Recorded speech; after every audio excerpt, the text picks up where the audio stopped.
స్పాడెక్స్ ప్రయోగం ఇస్రో సంస్థ షార్ అంతరిక్ష కేంద్రం నుండి 1వ లాంచ్ ప్యాడ్ ద్వారా PSLV-C60 రాకెట్ ద్వారా 30వ తారీఖు డిసెంబర్ నెల 2024వ తారీఖున అంతరిక్షంలోకి పంపించే ప్రయోగం పేరు స్పాడెక్స్. ఈ స్పాడెక్స్ని అంతరిక్షంలోకి తీసుకెళ్లే రాకెట్ పేరు polar satellite launching vehicle C60 PSLV-C60.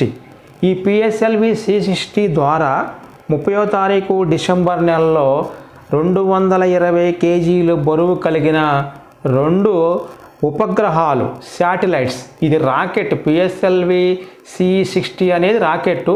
ఈ రాకెట్ ద్వారాగా తీసుకెళ్లే ఉపగ్రహాలు 2 ఉంటాయి. ఆ రెండుల్ని SDX-01 దీన్ని సేజర్ అంటారు, SDX-02 దీన్ని టార్గెట్ అంటారు.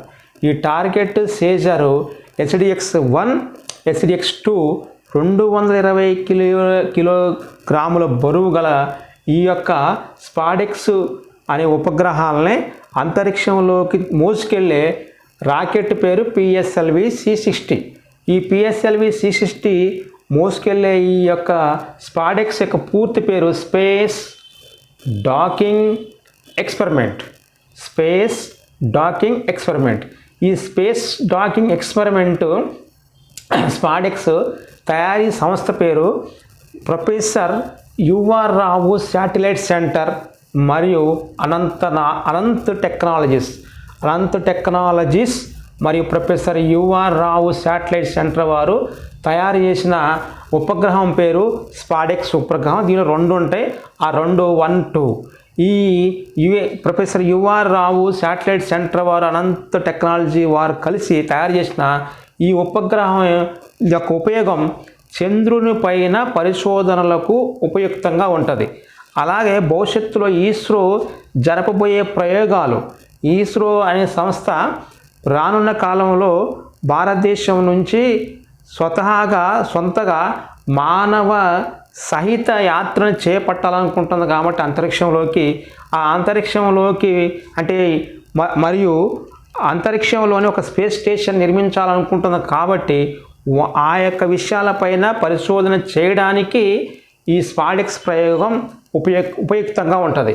అలాగనే ఈ స్పాడెక్స్ ప్రయోగం ఏ యొక్క ప్రదేశంలో దీన్ని నిక్షిప్తం చేస్తారు, దీన్ని ప్రయోగించి అక్కడ ఉంచుతారు. లియో అంటే లో ఎర్త్ ఆర్బిట్ దిగువ భూకక్ష లో ఎర్త్ ఆర్బిట్లో ఈ యొక్క స్పాడెక్స్ ప్రయోగాన్ని, ఈ శాటిలైట్ని అక్కడ ఉంచి దాన్ని అబ్జర్వేషన్ చేస్తూ ఉంటారు. ఈ దిగువ భూకక్ష లేదా లో ఎర్త్ ఆర్బిట్ 2000 కిలోమీటర్ల కంటే భూమికి దిగువగా ఉంటుంది. భూమి నుంచి 2000 కిలోమీటర్ల పైన అనవచ్చు, లేదా అంతరిక్షం నుంచి 2000 కిలోమీటర్లకి దిగువ కానవచ్చు.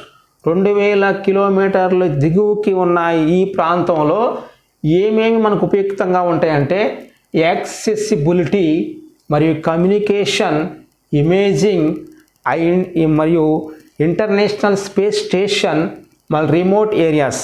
ఈ రిమోట్ ఏరియాస్ని ఈ కక్షలోనే ఉంటాయి. ఇంటర్నేషనల్ స్పేస్ స్టేషన్ ఈ కక్షలోనే ఉంటుంది. అంటే ఈ లో earth orbit, middle earth orbit, high earth orbit, అలా దీంట్లోని మళ్ళీ లియోలోనే ఇంకా రకాలు ఉంటాయి, 2-3 రకాలు ఉంటాయి. కానీ ప్రజెంట్ నాసా వారి ప్రకారం 2000 కిలోమీటర్ల దిగువగా ఉన్న ప్రాంతాన్ని మొత్తం ఈ విధంగా పిలుస్తారు. ఈ ప్రాంతంలోనే ఈ యొక్క సేవలు ఉపయోగించుకుంటాం మనం. International space station, imaging, communication, accessibility, remote areas, ఈ యొక్క 5 ఉపయోగాలు కూడా ఈ కక్షలోనే ఉంటాయి.